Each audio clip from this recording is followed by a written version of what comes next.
जवळजवळ 5 दिवस झाले मी एक पण ब्लॉग अपलोड नाही केला. त्याच्यामागे खूप मोठी स्टोरी आहे, ती मला वाटलं तर मी सांगेन तुम्हाला पुढच्या ब्लॉगमध्ये. दिवसाने मला फराळाला सुरुवात करायची आहे म्हणून सगळं घर साफसूफ करून घेतलं. एका दिवसामध्ये मी 3 रूम आम्ही दोघांनी मिळून क्लीन केल्या. स्वयंपाक वगैरे काहीच नव्हता केला. म्हटलं आज फक्त घर क्लीन करायचे, भूक लागली तरी बाहेरूनच खायचे. त्याच्यामुळे फ्रीजपासून सुरुवात केली, कारण फ्रीज मला खूप इम्पॉर्टंट आहे माझ्यासाठी. त्यामुळे पटपट तो साफ केला. त्यानंतर खाऊन घेतलं, कारण एवढी भूक लागलेली. कारण एवढं सगळं काम करायचं म्हटलं तर पोटपूजा तर केलीच पाहिजे.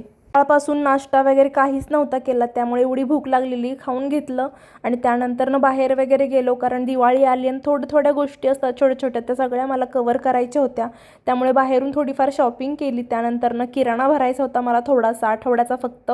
कारण मी एकदम बाजार भरला की मला आठवतच नाही की माझ्या घरामध्ये काय आहे आणि काय नाही. त्यामुळे मी आठवड्याचा बाजार आठवड्याला करते.